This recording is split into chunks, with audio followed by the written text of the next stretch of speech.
পড়াশোনা, সংসার সামলে সন্তান ও মাকে সঙ্গে নিয়ে রাজধানীর এয়ারপোর্ট থেকে নিউ মার্কেটে এসেছেন মিম আক্তার। রোজার প্রথম সপ্তাহেই ঈদের কেনাকাটা করতে আসার কারণ জানালেন নিজেই। আগেভাগে কেনাকাটা করতে আসছি, কারণ দেখা যায় সময়টা পরবর্তীতে কম, আবার ভিড় লাগে, বাচ্চা নিয়ে এসে কেনাকাটা করা যায় না। মিমের মতো অনেকেই এসেছেন সাপ্তাহিক ছুটির দিনে প্রয়োজনীয় কেনাকাটা সারতে, আর তাতেই চাপ বেড়েছে রাজধানীর বিপণী বিতান শপিং মলগুলোতে। কম দামের আশায় আগেভাগে এলেও অভিজ্ঞতা বলছে ভিন্ন কথা। ঈদের কেনাকাটা শুরু করেছি অনেক আগে যাতে ভিড় কম থাকে। এর আগেবার কিনে গেছি, এবার গতবার তুলনায় 100-200 টাকা সবকিছুতে একটু বেশি লাগতেছে। ড্রেসের দাম একটু বেশি দেখতেছি আর কি, তুলনামূলক বেশি আর কি।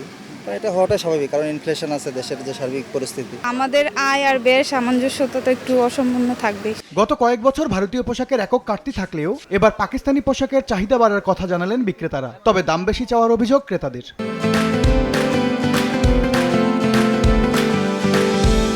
পাকিস্তানিটা একটু বেশিই চলছে, সব মেয়েদের এখন পাকিস্তানিটা খুব পছন্দ।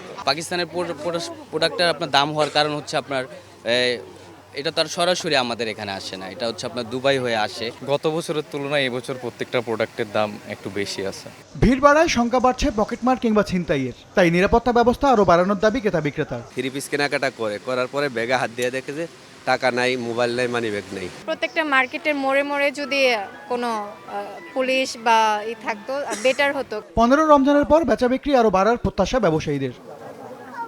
MS আরিফিন, সময় সংবাদ, ঢাকা।